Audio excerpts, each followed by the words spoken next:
આપણે વાત કરીશું આ ગોવા સ્ટેટ મેડિકલ કઈ યુનિવર્સિટી આપણે એનો રિવ્યુ કરીએ છીએ અને ઇંગ્લિશ મીડિયમમાં સ્ટડી કરાવે છે કે નહીં તમારે 6 વર્ષમાં કે તો ઇન્ડિયામાં આવીને એમનો એક્સપિરિયન્સ મીન્સ એમનો સ્ટેટ યુનિવર્સિટીના હિસાબે એક ડિસેન્ટ સારી લેવલની એક એજ્યુકેશન ક્વોલિટી જોવા મળે છે. સ્ટડી કરીને આવ્યા છે એના રિવ્યુઝની વાત કરીએ તો કોઈ રેસિઝમ ફેસ કરવાની વાત કરીએ તો આરામથી તમે ડાયરેક્ટ ચુવાસ પહોંચી શકો છો. સારી હોય છે મીન્સ 6 વર્ષ સમય મેથ્સથી આ જ બજેટની અંદર તમને એક સારી મેડિકલ યુનિવર્સિટી આના કરતા બી સારી ક્યારે ડોક્ટર રેગ્યુલર અવેલેબલ રહેશે ત્યારે હું અવેલેબલ રહીશ. સો હેલો ફ્યુચર ડોક્ટર્સ, કેમ છો અને એમના પેરેન્ટ્સ એકદમ મજામાં છો આઈ હોપ. હવે આપણે વાત કરીશું આ ચુઆ સ્ટેટ મેડિકલ યુનિવર્સિટીની જે 12th નંબરની યુનિવર્સિટી છે. અત્યાર સુધી આપણે 11 યુનિવર્સિટી ઓલરેડી કવર કરી ચૂક્યા છીએ રશિયન મેડિકલ યુનિવર્સિટી સિરીઝમાં. આજ આપણે 12th યુનિવર્સિટીની વાત કરીશું. જે નવા વ્યુઅર્સ છે એના માટે આપણે ખાલી એક નાનો ડિસ્ક્લેમર આપી દઈએ છીએ કે અત્યારે જે આપણે યુનિવર્સિટી કવર કરીએ છીએ 12th નંબરની યુનિવર્સિટી છે. મીન્સ આપણે કોઈ રેન્કિંગ વાઇઝ નથી કરતા, આપણે એવી રીતે લીધું છે બજેટ વાઇઝ, જે બધા સસ્તી યુનિવર્સિટી પછી થોડીક વધારે એવી રીતે આપણે આગળ વધી રહ્યા છીએ. આ સિરીઝની અંદર આપણે એવું કહી રહ્યા છીએ કે રશિયાની અંદર 14 પોઈન્ટ્સની અંદર કઈ યુનિવર્સિટી આપણે એનો રિવ્યુ કરીએ છીએ અને એટ લાસ્ટ આપણે એનું કન્ક્લુઝન આપીએ છીએ. ફર્સ્ટ ઓફ ઓલ આપણે વાત કરીશું અબાઉટ યુનિવર્સિટીની સ્ટેટસ અને એસ્ટેબ્લિશમેન્ટની. ત્યાં સિટી કેવી છે, ડિસ્ટન્સ કેટલું છે મોસ્કોથી અને આપણો ઇઝી એક્સેસિબલ રૂટ કેટલો રહે છે એ આપણે વાત કરીશું. ત્યાંના ક્લાઇમેટિક કન્ડિશન કેવું છે, વધારે ઠંડી તો નથી પડતી એ જોઈશું. રિકોગ્નિશન કયા છે એના પર વાત કરીશું. મીડિયમ ઓફ ટીચિંગ કયું છે, મીન્સ ઇંગ્લિશ મીડિયમમાં સ્ટડી કરાવે છે કે નહીં તમારે 6 વર્ષમાં કે બાયલિંગ્યુઅલમાં કરાવે છે, મીન્સ 3 વર્ષ રશિયનની અંદર 3 વર્ષ ઇંગ્લિશની અંદર. ઇન્ફ્રાસ્ટ્રક્ચર કેવું છે એના પર વાત કરીશું. રેન્કિંગ, એજ્યુકેશન ક્વોલિટી અને ક્લિનિકલ એક્સપોઝર ત્યાં કેવો છે એ બહુ ઇમ્પોર્ટન્ટ છે, એના ઉપર વાત કરીશું. અને ત્યાં કેટલા ઇન્ડિયન સ્ટુડન્ટ પાસ આઉટ થયા છે અને અત્યારે હાલ કેટલા સ્ટડી કરી રહ્યા છે એ નંબર્સ પર બી આપણે ધ્યાન આપીશું.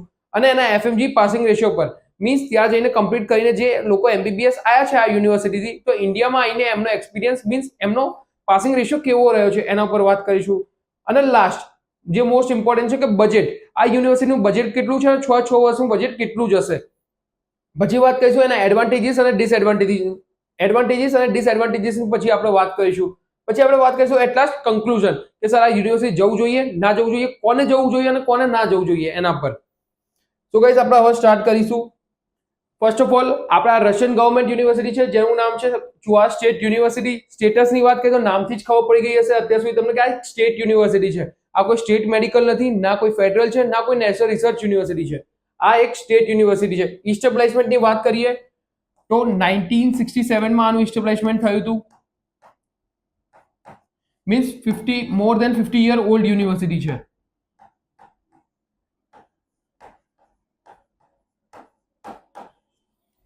હવે વાત કરીએ સિટીની. સિટીનું નામ છે ચેબોક્સેરી. આ એનું સિટીનું નામ છે. પછી હવે આપણે વાત કરીએ એનો ડિસ્ટન્સની. અગર તમે મોસ્કોથી ડિસ્ટન્સ જોવા તો મોસ્કોથી અરાઉન્ડ 2785 સમથિંગ કિલોમીટર્સ દૂર છે. પછી વાત કરીએ તો આનો ઇઝી એક્સેસિબલ રૂટ શું રહેશે સર, તો રૂટની વાત કરીએ આપણે તો રૂટની અંદર દિલ્હીથી મોસ્કો અને મોસ્કોથી ડાયરેક્ટ ચુઆસ. આ છે તમારો ઇઝી એક્સેસિબલ રૂટ.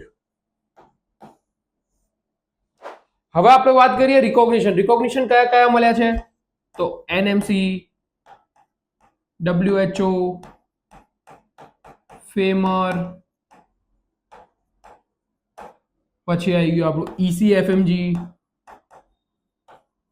એટસેટ્રા. આ બધી જગ્યાએથી આ યુનિવર્સિટી રિકોગ્નાઇઝ છે. પછી હવે વાત કરીએ આપણે રેન્કિંગની તો વર્લ્ડ રેન્ક અરાઉન્ડ 4200 મતલબ 4200 આનો વર્લ્ડ રેન્ક છે. અને આપણે કન્ટ્રી રેન્કની વાત કરીએ તો અરાઉન્ડ કન્ટ્રી રેન્ક તમારો 100 પર આવે છે. આ તમે નોટ કરી શકો છો. હવે આપણે વાત કરીએ એજ્યુકેશન ક્વોલિટી સ્ટેટ યુનિવર્સિટીના હિસાબે એક ડિસેન્ટ સારી લેવલની એક એજ્યુકેશન ક્વોલિટી જોવા મળે છે. બીકોઝ આના ઉપર તમે જોવા જાવ તો કઈ યુનિવર્સિટી આવે, નેશનલ રિસર્ચ આવે અને એના ઉપર ફેડરલ યુનિવર્સિટી આવે છે. અને આ યુનિવર્સિટીનું તમે ક્લિનિકલ એક્સપોઝરની હવે આપણે વાત કરીશું. એજ્યુકેશન ક્વોલિટીની વાત કરી, ક્લિનિકલ એક્સપોઝર, તો હવે આપણે એના પર પોપ્યુલેશન પર જઈએ તો પોપ્યુલેશન કેટલી છે. અગર આપણે આના પોપ્યુલેશનની વાત કરીએ તો પોપ્યુલેશન અરાઉન્ડ 5 lakhs પોપ્યુલેશન છે.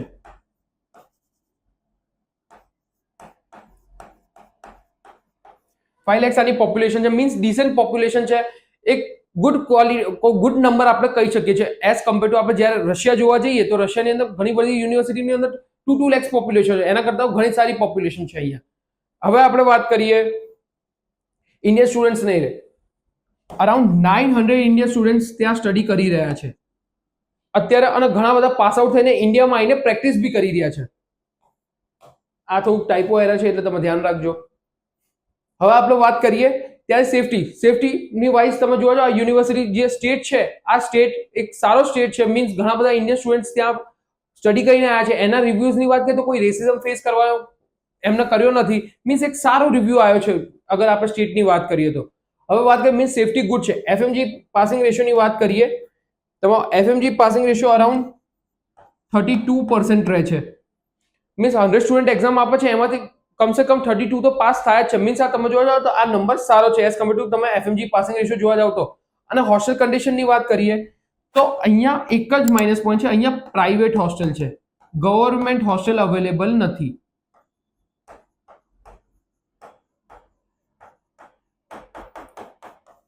ગવર્મેન્ટ અવેલેબલ નથી અહીંયા, એટલે તમે જ્યાં ચુઆ સ્ટેટ યુનિવર્સિટીનું જ્યાં બજેટ નીકાળો તો હું તમને લાસ્ટમાં કહી દઈશ કે કેટલા તમારે એડ કરવા પડશે, બીકોઝ અહીંયા પ્રાઇવેટ હોસ્ટેલ છે, ગવર્મેન્ટ હોસ્ટેલ નથી. હવે આપણે વાત કરીએ એના બજેટની.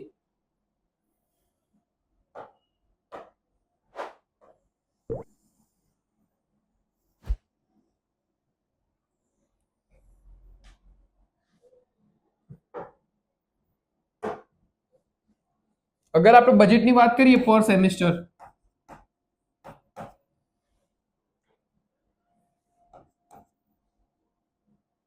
પર સેમેસ્ટર આપણું બજેટ આવી જાય છે અરાઉન્ડ 1,70,000 રૂબલ્સની આસપાસ.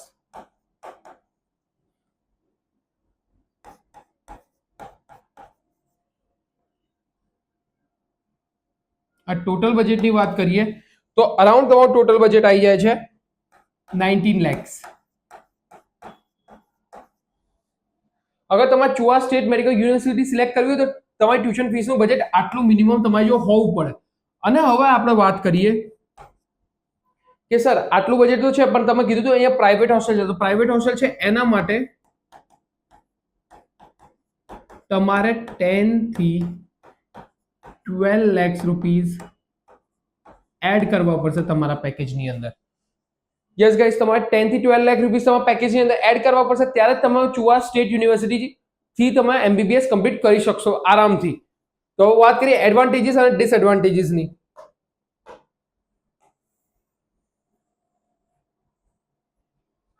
અગર આપણે યુનિવર્સિટીની વાત કરીએ, એક સ્ટેટ યુનિવર્સિટી છે, સ્ટેટસ ઇસ્ટેબ્લિશમેન્ટ 50 યર ઓલ્ડ યુનિવર્સિટી છે, મીન્સ ઇટ્સ ગુડ. હવે આપણે વાત કરીએ city distance. Just a second.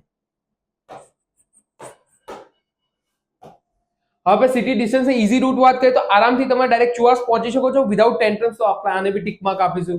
હવે આપણે ક્લાઇમેટિક કન્ડિશનની વાત કરીએ તો ક્લાઇમેટિક કન્ડિશન બી અહીંયા સારી છે એટલે ટિક માર્ક. રિકોગ્નિશન બધા રિકોગ્નિશન છે, tick mark. Medium of teaching ઇંગ્લિશમાં ટોટ કરવામાં આવે છે, ટિક માર્ક. ઇન્ફ્રાસ્ટ્રક્ચર બી સારું છે. રેન્કિંગ તમે જોવો તો ઠીક ઠાક છે, તો આપણે આને અત્યારે મોડરેટ લેવલ પર રાખીશું. Education quality is good. Clinical exposure સારો છે, 5 લાખ પોપ્યુલેશન છે. હવે વાત કરીએ ઇન્ડિયન સ્ટુડન્ટ્સ અને સેફટી, અહીંયાથી પાસ આઉટ બી થઈ ગયા છે અને એમના રિવ્યુઝ બી સારા છે. એફએમજી પાસિંગ રેશિયો સારો છે. હોસ્ટેલની કન્ડિશનની વાત કરીએ તો હોસ્ટેલની કન્ડિશન એટલી સારી નથી અને પ્રાઇવેટ હોસ્ટેલ છે, એના માટે આપણે આને ક્રોસ આપીશું. ત્યાં અને તમે જ્યારે ગવર્મેન્ટ હોસ્ટેલ ના મળે, અગર તમે પ્રાઇવેટ હોસ્ટેલમાં રહેતા હો તો ત્યાં મેસ કમ્પલસરી હોય છે, મીન્સ 6 વર્ષ તમારે મેસથી જ ફૂડ લેવું પડશે, એટલે આપણે આને ડબલ ટિક માર્ક આપીશું. બજેટની વાત કરીએ તો બજેટ તમારું થોડુંક એક્સીડ થઈ જાય છે ડ્યુ ટુ પ્રાઇવેટ હોસ્ટેલ. અગર તમારું બજેટ આટલું હોય તો આના કરતા બી સારી યુનિવર્સિટી તમને મળી શકે છે, અને ગવર્મેન્ટ હોસ્ટેલ સાથે એટલે હું આને થોડુંક ક્રોસ માર્ક્સ આપીશ. હવે વાત કરીશું આપણે એડવાન્ટેજીસ ડિસએડવાન્ટેજીસ, તમને ખબર પડી ગઈ હશે. હવે આપણે વાત કરીએ કન્ક્લુઝન. અગર તમારે ચુઆ સ્ટેટ યુનિવર્સિટી જવું હોય તો તમે જઈ શકો છો, પણ તમે મારું થર્ડ ઓપિનિયન લો તો આ જ બજેટની અંદર તમને એક સારી મેડિકલ યુનિવર્સિટી, આના કરતા બી સારી એક મેડિકલ યુનિવર્સિટી મળી શકે છે જે ફેડરલ લેવલની હોય, નેશનલ રિસર્ચ લેવલની હોય આ જ બજેટની અંદર. તો એના જ માટે તમારા મને 1-to-1 કોન્ટેક્ટ કરવો પડશે, કાઉન્સેલિંગ બુક કરવું પડશે, કે નહીં તો વિડીયો કોલ પર કે ઝૂમ મીટિંગ પર આવવું પડશે. અગર તમારે મને ઓફલાઈન મળવું હોય તો મારી ઓફિસ અમદાવાદની અંદર અને સુરતની અંદર અવેલેબલ છે.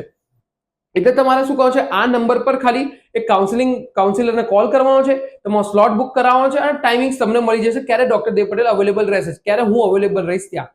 હવે તમારે કોઈ પણ ડાઉટ હોય તો તમે કોમેન્ટ સેક્શનમાં પણ લખી શકો છો, અને તમારે આ યુનિવર્સિટી સિવાય બીજી કોઈ યુનિવર્સિટી સિવાય કોઈ બી તમારે ક્વેરી હોય તો તમે કોમેન્ટ બોક્સમાં તમારો ક્વેશ્ચન લખો, હું ટ્રાય કરીશ ફટથી ફટ તમારો એનો આન્સર આપી શકું.